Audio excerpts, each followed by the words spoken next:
저물매 호도원 주인이 청지기에게 이르되 품꾼들을 불러 나중 온 자로부터 시작하여 먼저 온 자까지 삭을 주라 하니 제11시에 온 자들이 와서 한 데나리온씩을 받거늘 먼저 온 자들이 와서 더 받을 줄 알았더니 그들도 한 데나리온씩 받은지라. 받은 후 집주인을 원망하여 이르되 나중 온 이 사람들은 1시간밖에 일하지 아니하였거늘 그들을 종일 수고하며 더위를 견딘 우리와 같게 하였나이다. 주인이 그 중에 한 사람에게 대답하여 이르되 친구여, 내가 네게 잘못한 것이 없노라. 네가 나와 한 데나리온의 약속을 하지 아니하였느냐? 네 것이나 가지고 가라. 나중 온 이 사람에게 너와 같이 주는 것이 내 뜻이니라. 내 것을 가지고 내 뜻대로 할 것이 아니냐? 내가 선함으로 네가 악하게 보느냐? 이와 같이 나중된 자로서 먼저 되고 먼저 된 자로서 나중되리라.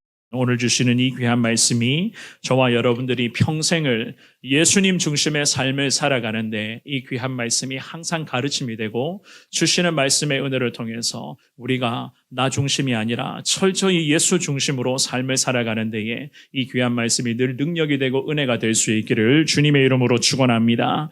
지금의 시대가 포스트 모더니즘 시대라고 그렇게 사람들이 일컫습니다. 포스트 모더니즘 시대, 절대적인 진리가 무너져가는 시대, 특별히 자기 생각과 자기 주관과 자기가 계획했던 것들이 결국 진리요 내 삶에 있어서 정답으로 여겨지는 그런 시대가 이미 되어버렸죠. 그죠?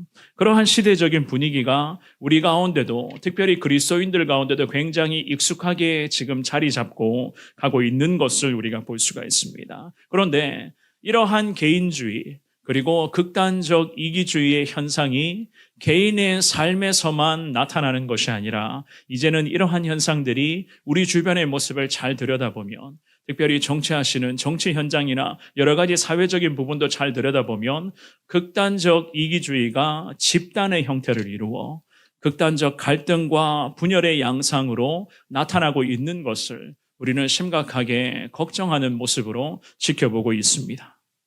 더욱이 우리 그리스도인들의 삶은 어떠며 그렇다면 각 교회들마다 또한 모습은 어떠한가? 우리 그리스도인들은 어떻게 생각하십니까? 그러면 우리 그리스도인들은 괜찮다라고 그렇게 생각을 하십니까? 사실 괜찮지는 않은 것 같습니다. 그리스도인들의 모습을 자세히 들여다보면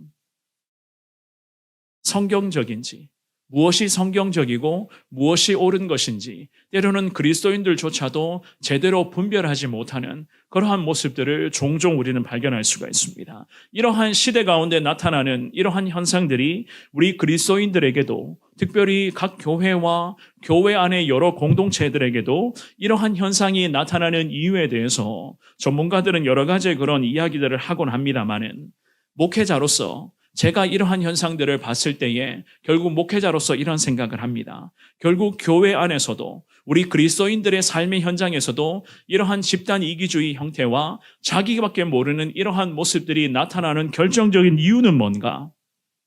교회가 하나님의 말씀을 제대로 가르치지를 못하고 교회가 예수 그리스도의 거룩한 복음을 제대로 전하지를 못하기 때문에 결국 그리스도인들에게도 이러한 시대적인 흐름이 자꾸 그리스도인들의 삶의 현장에서도 이렇게 나타나고 있는 것이 아닐까. 복음의 능력이 미미하고 십자가의 능력에 대한 확신이 현저히 떨어지기 때문에 그리스도인들이라고 해도 결정적인 세상의 상황 앞에서 자기 뜻대로 해버리고 자기 생각대로 살아가고자 하는 그러한 모습들이 얼마나 우리 가운데 많이 나타나고 있습니까? 자기가 원하는 말씀만 듣고 싶어하고 자기 삶에 필요로 하는 도움만 얻기를 원할 뿐이지 철저히 자기 중심, 자기 이익을 위해서 마치 그리스도인들도 종교단체에 소속된 그런 사람으로서 시간 나면 교회에 와서 예배드리고 시간 없으면 바쁜 일을 먼저 해버리게 되는 이러한 신앙의 연약한 부분들이 우리 가운데 계속해서 익숙하게 자리 잡고 있다. 우리는 그렇게 이야기를 할 수가 있겠죠. 그런데 이러한 신앙적인 모습, 시대가 흐르면 흐를수록 시간이 가면 갈수록 이러한 신앙적인 모습이 더 두드러지게 한국교회 가운데 나타나고 있는데요. 결국 무엇이 문제가 되는가? 이러한 신앙의 연약함의 모습들을 우리가 벗어버리지 못한다면 어려운 일을 마주할 때, 위기를 마주할 때, 고난과 고통의 순간을 우리가 통과하게 될 때에 결국 이러한 연약함의 신앙은 무너질 수밖에 없다는 것. 왜 무너지는가? 신앙의 기초가 없기 때문에. 신앙의 뼈대 자체가 약하기 때문에 고통과 고난의 그 터널을 통과하는 데에 결정적인 힘이 없다는 거예요. 믿음으로 버텨낼 수 있는 성령의 능력이 우리 가운데 부족하기 때문에 결국 그러한 어려움이 나타나게 되는 것 아닐까라는 그런 생각들을 합니다. 오늘 주시는 이 귀한 말씀에 우리 주님께서 저와 여러분들에게 왜 우리가 내 중심의 삶을 벗어버리고 왜 예수님 중심의 삶을 살아가야 되는가? 지금의 시대적 분위기가 극단적 개인주의, 이 개인주의를 넘어서 이기주의 같은 형태가 지금 이 시대적 분위기 가운데 익숙하게 자리 잡고 있는데 이 극단적 이기주의 현상이 집단의 형태로 변질되어 가고 있는데 그럼에도 우리는 왜 주님 중심의 삶을 살아가야 되는가? 오늘 주시는 이 귀한 말씀을 통해서 나 자신의 모습을 돌아보고 우리의 모습을 돌아보면서 부족하지만 철저히 나 중심의 삶이 아니라 예수님 중심, 우리 예수님께서 기뻐하시는 모습으로 살아가기를 원합니다. 하나님 함께하여 주옵소서. 믿음으로 고백하시며 주의 은혜를 더 사모할 수 있는 저와 여러분들의 은혜로운 삶이 될 수 있기를 주님의 이름으로 축원합니다. 우리는 오늘 주시는 본문의 말씀을 통해서 왜 우리가 예수님 중심의 삶을 살아가야 되는가? 그 이유를 두 가지로 잠시 살펴보기를 원하는데요. 첫 번째입니다. 원망과 불평이 가득한 나의 태도를 바로잡아야지만이 우리가 예수님 중심의 삶을 살 수가 있는 거예요. 원망과 불평으로 일관하고 있는 나의 삶의 태도를 우리가 바로잡아야 된다. 오늘 우리가 본문으로 정하여 읽었던 마태복음 20장의 말씀은 지난 주일에 이어서 오늘 두 번째 우리가 말씀인데요. 오늘 이 말씀은 포도원 비유라고 불리는 그러한 말씀이죠. 그런데 우리 예수님께서는 이 포도원 비유라고 하는 이 말씀을 하셨던 특별한 이유가 있었습니다. 그 이유가 무엇이었는가? 본문으로 정하여 읽었던 마태복음 20장의 바로 앞장이었던 마태복음 19장 말씀에서 보시면은 예수님이 재물이 많았던 부자 청년을 만나고 그 부자 청년과 예수님이 대화하시는 그 내용이 마태복음 19장에 기록이 되어져 있어요. 이 젊은 부자가 예수님과 여러 가지 대화를 하거든요. 예수님과 대화 중에 예수님의 말씀을 듣습니다. 예수님의 말씀을 다 듣고서는 젊은 부자 청년이 그 자리를 그냥 떠나버렸어요. 그런데 예수님과 이 젊은 부자 청년과 이 두 사람의 대화를 가장 가까운 거리에서 처음부터 듣고 있었던 베드로라는 제자가 있었죠. 이 베드로라는 제자가 예수님께 이런 질문을 했었어요. 어떤 질문을 했느냐? 마태복음 19장 27절 말씀 한번 볼까요? 자, 베드로의 질문입니다. 읽어볼게요. 시작. 이에 베드로가 대답하여 이르되 보소서 우리가 모든 것을 버리고 주를 따라 싸운데 그런즉 우리가 무엇을 얻으리까? 아멘. 자, 이 질문을 했던 베드로의 의도는요. 부자 청년에게 예수님이 여러 가지 말씀을 하셨잖아요. 말씀을 하시며 예수님이 부자 청년에게 이런 이야기를 하신 거예요. 재물을 팔아서 가난한 자들에게 나누어 주라는 말씀을 하셨잖아요. 그 말씀을 듣고서는 베드로가 지금 27절 말씀에서 예수님께 이 질문을 한 거예요. 이 질문의 요지를 잘 보시면 결국 베드로 중심에서 베드로의 입장에서 예수님께 질문을 했었거든요. 우리가 모든 것을 버렸죠. 모든 것을 버리고 우리가 지금도 주님 따르고 있습니다.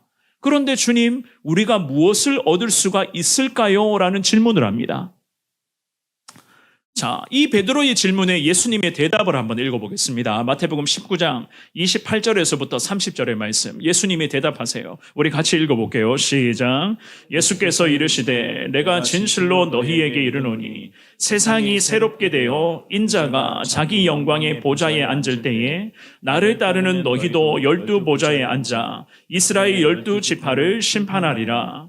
또 내 이름을 위하여 집이나 형제나 자매나 부모나 자식이나 전토를 벌인 자마다 여러 배를 받고 또 영생을 상속하리라. 그러나 먼저 된 자로서 나중되고 나중된 자로서 먼저 될 자가 많으니라. 아멘. 우리 예수님의 말씀의 요지는 뭐죠? 베드로가 우리는 모든 것을 다 버리고 지금도 주님을 따르고 있잖아요. 우리 무엇을 얻을 수가 있을까요? 라는 질문을 합니다. 이 베드로의 질문 앞에 예수님의 말씀, 예수님의 대답은요. 내 이름을 위하여, 즉 예수님을 위하여 집이나 형제나 자매나 부모나 자식이나 전토를 벌인 자들은 여러 배를 받고 영생을 상속하게 될 것이다 라는 이 말씀을 하시는 거예요. 내 이름을 위하여 자기 자신을 내려놓고 철저히 내 중심의 인생이 아니라 예수님 중심으로 살아가야지만이 우리가 거룩한 상급, 곧 영생이라고 하는 이 가장 귀한 은혜를 누리게 될 것이다. 예수님이 베드로에게 이런 대답을 하세요. 그리고는 30절 말씀에 예수님이 이런 말씀을 덧붙이시죠. 먼저 된 자가 나중 될 수 있고 나중 된 자가 먼저 될 수 있다는 이 말씀을 지금 덧붙이십니다. 그리고는 오늘 본문이 20장으로 넘어와요. 20장으로 와서는 곧장 예수님이 다시 말씀을 이어가시거든요. 1절 말씀입니다. 우리가 지난주에 봤죠, 그죠? 1절을 한 번 더 읽어볼게요. 시작. 천국은 마치 품꾼을 얻어 포도원에 들어보내려고 이른 아침에 나간 집주인과 같으니. 아멘. 결국 오늘 본문 마태복음 20장은 19장의 말미에서 베드로가 예수님께 질문했던 이 질문의 내용을 우리 예수님 좀 더 구체적으로 가르쳐 주시기 위한 그런 예수님의 의도된 말씀이었어요. 오늘 마태복음 20장 1절에서 16절까지의 말씀이. 그런데 그 예수님의 의도 중에 가장 중요한 핵심은 무엇인가? 우리가 신앙생활을 하면서 왜 내 중심의 신앙생활을 하느냐? 왜 내가 중심이 되어 내 중심으로서 신앙생활을 해나가느냐. 철저히 우리는 내 중심의 이러한 신앙의 연약한 습관을 내려놓고 예수님 중심, 우리 예수님이 무엇을 원하시며 우리 예수님이 무엇을 우리에게 기대하시는가, 철저히 예수 중심의 신앙생활을 펼쳐가야 한다는 것을 우리에게 지금 말씀하시는 겁니다. 내 중심의 연약한 신앙의 습관에서 우리가 벗어나지를 못한다면, 방금 예수님 마태복음 19장 마지막 9절에 30절에 말씀을 하셨죠. 뭐라고요? 먼저 된 우리가 어쩌면 나중 될 수 있다는 말씀을 하세요. 나중된 사람이 저 사람 나중에 왔는데, 나중에 신앙생활 했는데 라는 사람이 어쩌면 먼저 될 수 있다. 성경은 그렇게 말씀을 하십니다. 그래서 예수님께서는 오늘 본문의 마태복음 20장 1절에서 16절까지의 포도원 비유, 포도원 품꾼 비유의 말씀을 통해서 우리에게 철저히 예수님 중심의 신앙생활을 하라. 이 시대가 집단 이기주의 현상이 두드러지게 나타난다 할지라도 이러한 시대적인 흐름에 따라가는 것이 아니라 시대와는 역행하는 그리스도인답게 철저히 예수 중심의 신앙생활을 먼저 순종해야 된다는 것을 우리에게 말씀하시는 겁니다. 그렇게 하기 위해서 예수님 오늘 본문의 8절과 9절 말씀에서 말씀을 이어가시거든요. 본문의 8절과 9절을 같은 목소리로 한 번 더 읽어봅니다. 시작. 저물매 포도원 주인이 청지기에게 이르되 품꾼들을 불러 나중 온 자로부터 시작하여 먼저 온 자까지 삭슬 주라 하니 제11시에 온 자들이 와서 한 데나리온씩 받거늘. 아멘. 자, 저녁이 되었어요. 퇴근 시간이 되었습니다. 포도원 주인이 청지기를 통하여 품꾼들에게 품삯을 지급을 하는 순간이었어요. 그런데 8절과 9절 말씀 읽어보신 것처럼 뭔가 좀 뉘앙스가 이상하죠, 그죠? 주인은 명령을 하는 데에 좀 우리가 봤을 때는 뭔가 좀 궁금증이 있습니다. 8절 보시면 하반절에 뭐라고 주인이 말씀합니까? 나중 온 자로부터 시작하여 먼저 온 자까지 삭슬 주라는 명령을 해요. 보통은 우리가 이렇게 생각을 하죠. 아침 일찍부터 일했었던 자들에게 먼저 품삯을 주는 것이 정상입니다. 일반적인 생각이에요. 저도 이 말씀을 준비하면서 원고를 작성을 하고 말씀을 볼 때에 이게 맞지 않을까라는 생각을 했었거든요. 그런데 주인은 이렇게 명령을 하네요. 순서를 바꿉니다. 반대로 역순으로 품삯을 나누어 주라는 명령을 청지기에게 해요. 게다가 주인이 직접 나누어 주는 것도 아니었죠. 만약에 주인이 직접 나누어 주었다면 일꾼들의 입장에서는 주인의 마음이겠거니 생각을 할 수는 있습니다. 그런데 주인은 청지기에게 역순으로 나누어 주라고 그렇게 시켰어요. 청지기가 주인의 명령에 따라서 품삯을 나눠주기를 시작하는데 반대로 역순으로 나누어 줍니다. 왜 그럴까요? 왜 이렇게 했을까요? 그 이유는 한 가지입니다. 주인의 마음이에요. 이것도 주인의 마음입니다. 제가 이 말씀을 준비를 하면서 아무리 이 부분에 대한 이유를 좀 찾아보려고 해도 다른 이유가 없었어요. 주인의 마음이었습니다. 더욱이 11시, 즉 오후 5시에 와서 1시간 달랑 일했었던 일꾼들이 있었죠. 그 일꾼들도 어떻게 되었다고요? 한 데나리온씩 받았다. 성경은 그렇게 말씀합니다. 9절 말씀에 분명하게 기록하고 있어요.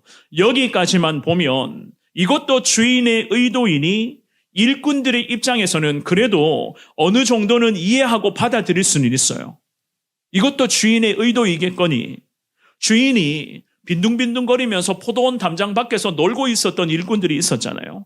그 사람들도 주인의 입장에서는 먹고 살아야 하기 때문에 주인이 저 사람들에게 불쌍히 여기며 자비를 베풀어 주었다라고 아침부터 일했던 일꾼들은 이렇게 생각할 수 있습니다. 그런데 문제는 무엇인가? 그 다음이 문제였어요. 10절 말씀 한번 볼게요. 우리 같은 목소리를 10절을 읽어봅니다. 시작. 먼저 온 자들이 와서 더 받을 줄 알았더니 그들도 한 데나리온씩 받은지라. 아멘. 자, 먼저 온 자들.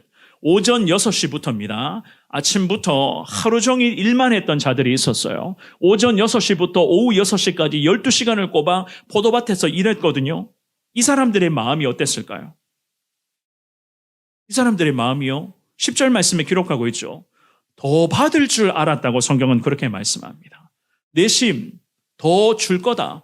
주인이 나를 좀 더 챙겨주겠네 라는 생각을 했었을 거예요. 왜요? 8절과 9절에 보니까 오후 5시 1시간 달랑 일했던 사람도 한 데나리온을 먼저 받았거든요. 주인이 이것을 역순으로 나누어 줬단 말이에요. 마지막에 들어온 사람들도 1시간 일했던 사람들도 한 데나리온씩 받는 것을 아침부터 일했던 사람들이 뒤에서 줄 서 있으면서 이렇게 막 지켜보았겠죠. 그리고는 이렇게 생각을 합니다. 내심 더 주겠네. 더 챙겨주겠네 라는 생각을 해요. 우리가 흔히 말하는 대로 주인이 우리에게 보너스를 주겠네 라는 생각을 했었을 겁니다.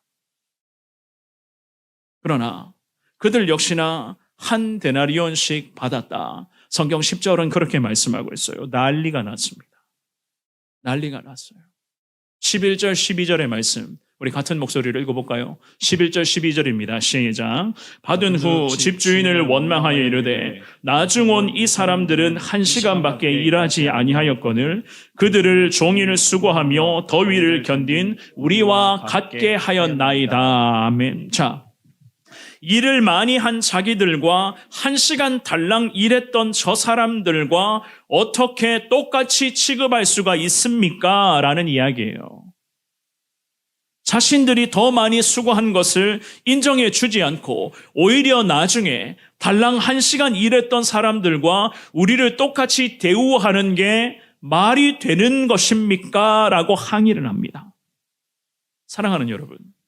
자, 이러한 원망과 불평 어때요? 이해가 되는 부분이기도 하죠. 그죠? 공감이 될 수가 있습니다. 충분히 우리는 이해할 수 있어요.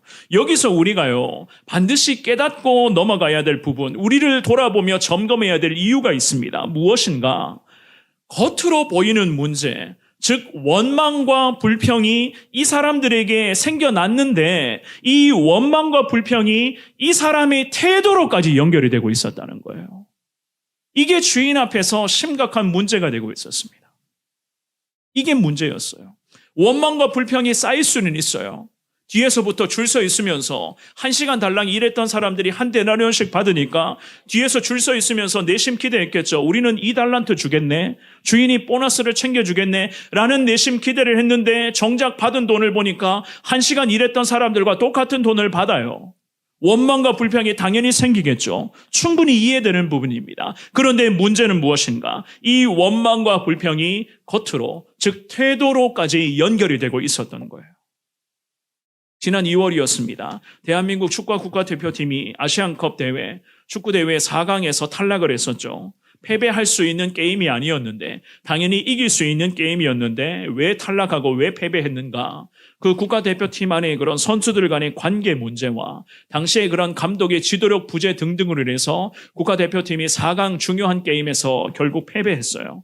그런데 그 이유를 가만히 들여다보니까 어느 한 선수가 그 팀 안에서 결국 문제를 일으켰다는 그런 소식을 우리가 듣게 되었죠. 어린 나이 때부터 출중한 축구 실력으로 세계적인 유명한 클럽에 입단하여 세계 축구 선수의 그런 유명한 선수 반열에 올랐던 그 젊은 선수였습니다. 하지만 그 젊은 선수가 자기가 가지고 있는 축구 실력에 비해서 대표팀 안에서 뭐가 문제가 됐는가? 선후배의 관계를 중시하는 대표팀 안에서 결국 태도가 문제가 되었던 거예요. 선배들 앞에서의 태도 문제.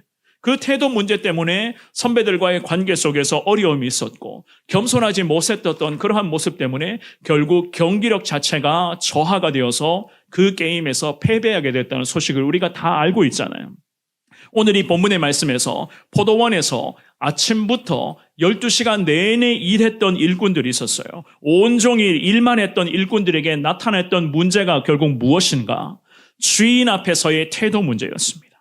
원망과 불평으로 주인의 마음을 어렵게 했고 마치 자기들이 최고인 것처럼 주인 앞에 자기 생각이 진리고 내 생각이 정답인데 왜 주인이 내게 이렇게 처우합니까? 라는 원망과 불평을 갖게 됩니다. 이 원망과 불평이 그 사람들에게 태도로까지 연결이 되어서 주인이 보기에 저 일꾼들은 불손하다라는 생각을 하게 된 거예요. 사랑하는 여러분.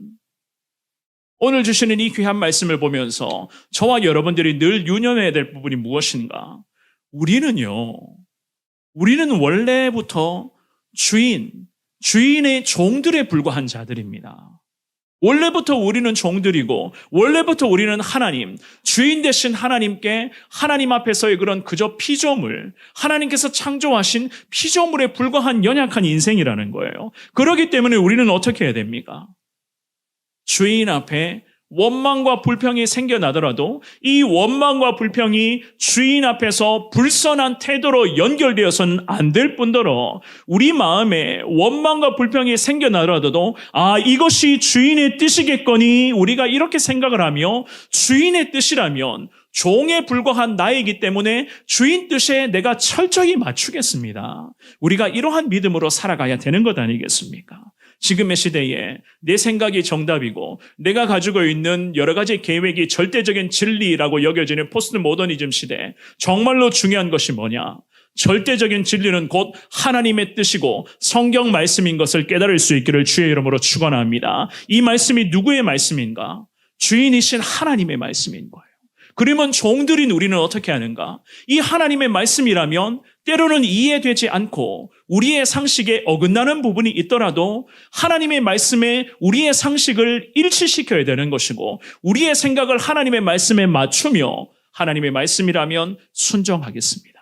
우리가 이렇게 살아가야 되는 것이 하나님이 우리에게 원하시는 진정한 신앙인의 모습, 예수님 중심의 삶의 모습인 것 아니겠습니까? 철저히 진리 되신 예수님이신 것을 오늘 이 주일 아침에 깨달으시면서 부족함이 많지만 그럼에도 주님의 뜻에 내 삶을 일치시키기를 원합니다. 원망과 불평이 내 안에 사라지게 하시고 주님 앞에서 믿음으로 겸손한 믿음의 사람 되게 하여 주옵소서. 믿음으로 주님 앞에 고백할 수 있는 저와 여러분들 되시기를 주님의 이름으로 축원합니다. 두 번째, 내가 아닌 우리 인생의 주인은 곧 예수님이시다. 이 믿음의 고백을 날마다 되뇌이며 기도하셔야 돼요. 내 인생의 주인은 예수님이시다. 늘 기도 중에 이러한 믿음의 고백을 반복하시며 올려드리셔야 됩니다. 자, 오늘 이 본문의 말씀에서 우리는요, 포도원에서 일했던 품꾼들의 모습을 통하여 원망과 불평 가운데 숨어있는 더 심각한 문제가 있다는 것을 발견할 수가 있어요.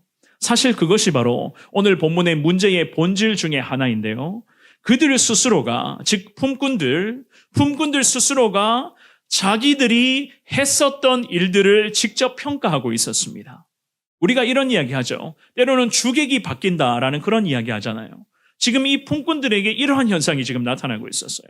자기들이 몇 시간 일했는지, 얼마나 일했는지를 전부 다 기억하고 있었을 뿐만 아니라 다른 품꾼들이 일했었던 것까지 다 계산하고 평가하고 있었습니다. 물론 자기가 일했던 것은 내가 오늘 몇 시간 일했네 생각할 수는 있죠.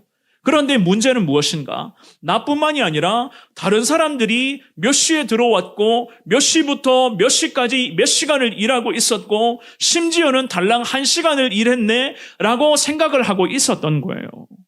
12절의 말씀입니다. 오늘 본문의 12절의 말씀 읽어볼게요. 시작. 나중 온 이 사람들은 1시간밖에 일하지 아니하였거늘 그들을 종일 수고하며 더위를 견딘 우리와 같게 하였나이다. 아멘. 이 12절의 말씀을 잘 보십시오.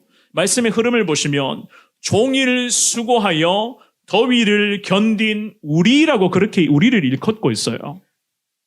무슨 말인지 아시겠죠? 아침부터 일했던 사람들은 지금 집단의 그런 집단적으로 자기들만 챙기는 이러한 이기주의 같은 이러한 모습들을 지금 그대로 지금 드러내고 있습니다. 그들을 종일 수고하며 더위를 견딘 우리와 똑같이 취급을 합니다. 철저히 그들 중심이었어요. 자기 중심. 이렇게 자기 중심적인 사람들에게 나타나고 있는 흔한 현상이 무엇인가 하면 뭐든지 자기 중심으로 해석하며 자기에게 딱 맞는 결론을 내리거든요. 그 결론을 내리면서 이게 정답이라고 그렇게 생각을 합니다. 오늘 본문의 포도원 품꾼들이 그랬어요. 아침부터 일찍 와서 일을 했었습니다. 하루 종일 일했어요. 하나님의 은혜를 잃어버린 상태로 자기들이 그냥 더 오래 일했고 저 사람들보다 내가 더 많이 일했으니 당연히 주인은 우리에게 저 사람들보다 더 많은 금액을 주어야 한다는 것이 그들의 논리였습니다. 게다가 달랑 1시간 일했었던 자들보다 우리는 더 많이 받을 자격도 갖추고 있고 우리는 저 사람들보다 훨씬 일하는 분량에 있어서도 월등합니다라는 이 생각을 하고 있었습니다. 그렇습니다. 그들이 주장하는 논리를 가만히 들여다보면 우리도 공감할 수 있는 부분이죠. 그죠? 그들의 주장이요. 틀린 것이 아닙니다. 특별히 지금의 시대에 나타나고 있는 집단 이기주의적 현상과 거의 비슷한 맥락도 있어요. 개인의 욕심과 이득에 따라서 때로는 합치기도 하고 때로는 이익에 맞지 않을 때는 서로 갈라져서 막 물고 뜯고 싸우는 그런 모습들이 얼마나 많이 나타납니까? 이 나라 대한민국 가운데도 분열과 갈등 현상이 정말 극에 달하고 있는 것을 여러분들이 지금도 지켜보고 계시잖아요. 그런데 정치 현장도 마찬가지입니다. 양쪽 진영에 있어서 그들이 주장하는 논리는 그럴싸해 보여요. 다들 맞는 이야기를 하는 것처럼 보입니다. 그리고 일관성도 다 있어요.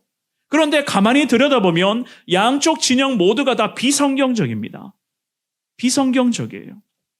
우리의 삶의 현장에서도 이러한 모습들이 얼마나 많이 나타나는지를 모릅니다. 그런데 사탄 마귀의 존재는 우리의 이러한 연약함을 알고는 계속 우리 가운데 접근하여 유혹의 손길을 뻗치고 있죠. 그죠? 어떻게 유혹을 합니까? 일반적인 유혹입니다. 네가 얼마나 많은 일들을 했는지 생각해봐. 네가 얼마나 교회 안에서 얼마나 많은 일을 했는지 한번 생각해봐. 교회를 위해서 지금까지 얼마나 많은 일을 했는지 한번 생각해봐. 너 다 알고 있잖아. 너와 같이 그만큼 많이 시간도 많이 투자하고 물질도 많이 투자하고 너 다 네 머릿속에 다 입력하고 있잖아. 그런데 너 얻은 게 뭐야? 저 사람들은 아무것도 하지 않고 저 사람들은 뒤늦게 교회에 들어와서 저렇게 많은 것을 받았는데 너는 왜 그래? 이런 식의 유혹이 계속 사탄은 우리 가운데 이런 식의 유혹을 주입시키고 있어요. 오늘 이 본문의 말씀에서 그랬습니다. 포도원 품꾼들이 원망과 불평 가운데 자기 주장을 앞세우며 언급했던 말이 있거든요. 그게 무엇인가 하면 12절 말씀에 읽어보셨죠. 더위 속에서 하루 종일 자기들이 수고했다는 거예요. 그들을 종일 수고하며 더위를 견딘 우리와 왜 똑같이 취급을 하고 있습니까? 라는 이러한 주장이거든요. 이 12절의 말씀에서 더위라고 하는 이 단어는요. 헬라어로 원어로 보면 카우손이라고 읽을 수 있는 그러한 단어입니다. 원래 뜻이 무엇인가 하면 불이 붙는다는 뜻이에요. 이 더위라는 이 단어가 불이 붙는다는 뜻을 갖고 있었습니다. 포도를 수확하는 시기에는요, 그 팔레스타인 지형이 기후가 이랬어요. 건조한 그런 먼지가 뒤섞인 그런 동풍이 자주 불어왔습니다. 포도를 수확하는 이 시기에. 그렇기 때문에 동풍이 자주 불어오면 포도를 수확할 때 좀 어려움이 있었겠죠, 그죠? 그런데 이 팔레스타인 지역에서의 불어오는 동풍을 통해서 하나님께서는 구약에 모세가 홍해 바다 앞에 섰을 때에 하나님은 동풍을 통해서 홍해 바다를 갈라주신 적이 있었어요. 출애굽기 14장 21절 말씀에 보면 이런 말씀이 있습니다. 우리 같이 이 말씀을 읽어봅니다. 시작. 모세가 바다 위로 손을 내밀매 여호와께서 큰 동풍이 밤새도록 바닷물을 물러가게 하시니 물이 갈라져 바다가 마른 땅이 된지라. 아멘. 동풍의 위력은 대단했습니다. 하나님이 홍해 바다를 갈라주실 때에 큰 동풍을 사용하셔서 밤새도록 바닷물을 양쪽으로 갈라주셨다고 성경은 그렇게 말씀하거든요.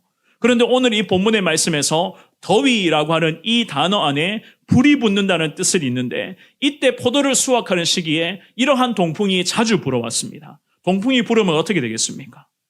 뜨거운 바람, 포도를 상하게 하기도 하고, 그리고 샘물 자체를 물을 마르게 하는 그러한 대단한 위력을 가진 바람이 바로 동풍이었어요. 인간에게는 피해를 주는 그러한 바람이었습니다. 그렇기 때문에 뜨거운 태양과 불어오는 그 동풍은 마치 불이 붙는 듯한 그 더위를 형성하여 하루 종일 땡볕 아래에서 수고하는 농부들이나 일꾼들에게는 괴로움 그 자체였거든요. 이렇게 어려운 환경과 상황 속에서 아침부터 12시간을 꼬박 일했던 품꾼들은 하루 종일 뜨거운 태양볕 앞에 불어오는 동풍을 맞으며 포도를 다 따고 있었단 말이에요. 그들이 얼마나 수고를 했겠어요. 고생하면서 하루 종일 포도를 다 땄습니다. 그들이 주님 앞에서 주인에게 하루 종일 더위를 견디며 수고한 우리라고 이야기했을 때에 공감이 되는 부분 아니겠어요? 하지만 사랑하는 여러분, 이런 것도 주인의 마음을 설득하는 데는 이유가 되지를 못합니다. 우리 주인의 이야기를 한번 들어볼까요?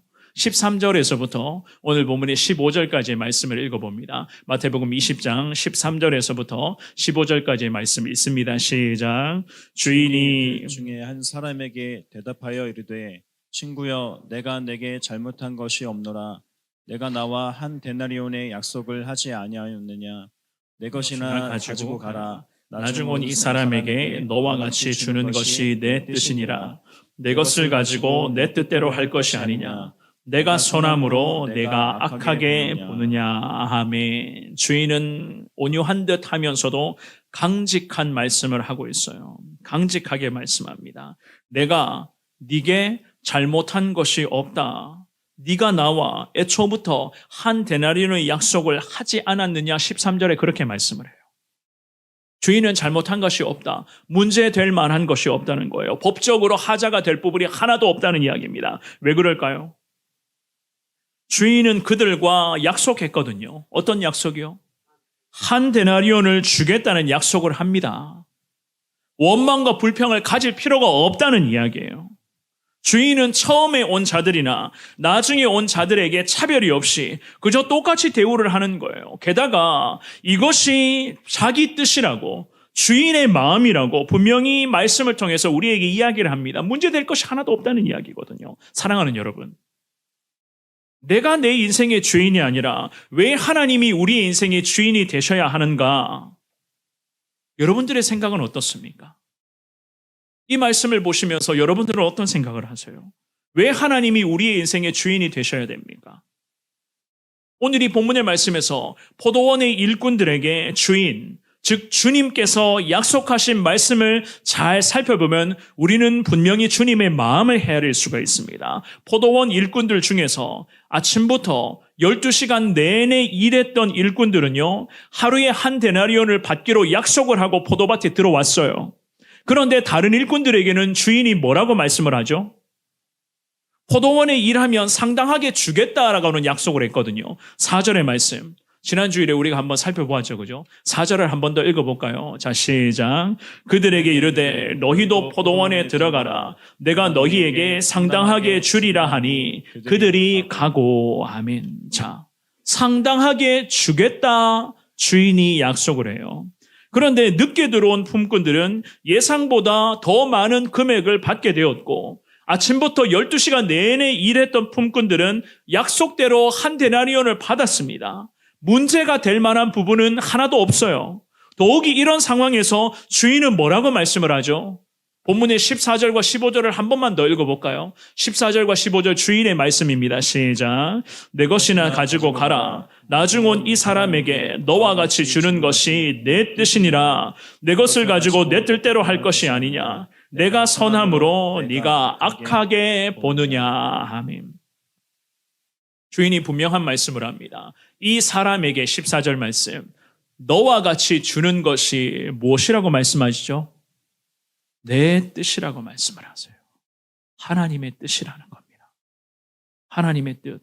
내 것을 가지고 내 뜻대로 하는데 뭐가 문제가 되느냐? 하나님의 뜻이라고 말씀해요. 이것이 바로 오늘 본문의 말씀의 가장 귀한 핵심 교훈이에요. 인간의 노력 여하와 관계없이 포도원에 들어왔다는 것 사실, 포도원에 들어왔다는 이 사실 하나만으로 동일한 은혜를 베푸시는 하나님, 그 하나님의 뜻이라는 이야기입니다. 인간은 하나님의 피조물에 불과한 자들이기 때문에 하나님의 기쁘신 뜻을 다 이해할 수도 없고, 또한 하나님의 뜻 앞에 우리가 이 일을 제기해서는 안 되는 거예요. 하나님의 뜻이라면 때로는 이해 안 되고 받아들이기 어려운 부분이 있더라도 하나님의 뜻 앞에 내 생각과 나의 상식까지도 일치시키는 것이 우리의 믿음의 순종이죠. 이것이 하나님의 뜻이라면 때로는 받아들이기 어려워도 순종하겠습니다. 하나님의 뜻 앞에 내가 내 모든 것을 맞추겠습니다. 라는 것이 일반적인 신앙인들의 믿음의 고백이 되어야 되는 거예요. 로마서 9장 말씀 한번 볼까요? 로마서 9장 20절, 21절 말씀을 읽고 말씀 정리하겠습니다. 자, 시작. 이 사람아, 내가 누구이기에 감히 하나님께 반문하느냐? 지음을 받은 물건이 지은 자에게 어찌 나를 이같이 만들었느냐 말하겠느냐? 토기장이가 진흙 한 덩이로 하나는 귀히 쓸 것을, 하나는 천히 쓸 그릇을 만들 권한이 없느냐? 아멘. 하나님의 뜻이라는 거예요. 귀하게 쓸 그릇을 만드는 것도, 때로는 천하게 쓸 그릇도 만드는 것도 아버지 하나님의 뜻이라고 성경은 그렇게 말씀을 합니다. 말씀을 정리하겠습니다. 우리 교회 앞마당에 보시면은 항상 현수막이 거치가 되어져 있어요. 요즘에는 또 예수님의 마음으로라고 하는 현수막이 거치가 되고 있고, 또 영어 예배부를 안내하는 홍보 현수막이 또 거치가 되어져 있습니다. 각 주일학교 부서의 행사나 여러 가지 교회의 큰 일들을 두면은 항상 그 현수막이 그때그때마다 바뀌어서 거치되는 것을 여러분들이 다 확인을 하셨을 거예요. 우리가 지난해까지 어떤 현수막이 거치되어 있는가? 제가 직접 이 구절을 가르쳐주면서 이렇게 현수막을 좀 거치해주면 좋겠다라고 이야기한 게 있습니다. 무엇인가 하면 모든 것은 주님의 은혜입니다. 모든 것은 주님의 은혜로다라고 하는 현수막을 좀 달아달라. 지난해 연말에 제가 그렇게 현수막을 좀 부탁한 적이 있었습니다. 사랑하는 여러분, 모든 것 다 하나님의 은혜, 이 모든 것은 다 하나님의 은혜라는 이 믿음의 고백이 있어야지만이 우리가 주인 뜻에 맞는 삶을 살아갈 수가 있는 거예요. 주인이 내게 여러 가지 은혜를 허락해 주시죠. 이 모든 것은 다 하나님의 은혜라고 하는 이 믿음의 고백을 할 수 있어야지만이 우리가 주인의 뜻에 걸맞는 삶을 살아갈 수가 있습니다. 하나님의 은혜, 철저히 하나님의 은혜를 사모할 때에 저와 여러분들이 예수 중심의 삶을 살아갈 수가 있을 것이고, 나의 연약함의 모습을 날마다 내려놓고 이 모든 것 다 내게 주시는 하나님의 은혜입니다, 이 믿음의 고백을 하실 때에 우리는 예수님 중심의 은혜로운 삶을 계속해서 살아갈 수가 있을 것입니다. 시대 자체가 이 민족과 특별히 나라 가운데에 나타나는 현상 중에 집단 이기주의적 현상이 얼마나 심각하게 나타나는지를 몰라요. 분열과 갈등의 현상이 정말로 이 나라 대한민국 가운데 크게 달하고 있는 모습들을 여러분들이 지금 다 보고 계시잖아요. 전 세계 외신도 대한민국 가운데 특별히 정치 현장 가운데 나타나는 이러한 분열, 극단적인 분열과 갈등 현상, 상대 진영을 밟아 죽여야 내가 살 수 있다는 이러한 정치적인 논리가 전 세계 가운데도 참 주목을 받고 있는 참 우스꽝스러운 그런 시대가 되어버렸습니다. 지금의 시대 앞에 가장 필요한 것은 무엇인가? 나부터입니다. 나부터 예수 중심의 삶을 살아가겠습니다. 내 중심이 아니라 나부터 철저히 예수님 중심, 예수님의 마음으로 내가 나아가기를 원합니다. 이 믿음의 고백으로 주님을 바라볼 수 있기를 주의 이름으로 축원합니다. 그러기 위해서는 원망과 불평이 태도가 되어서는 안 되는 거예요.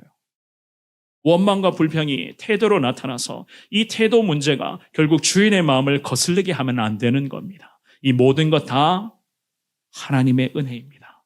내 인생의 주인은 내가 아니라 내 인생의 주인은 곧 하나님이십니다.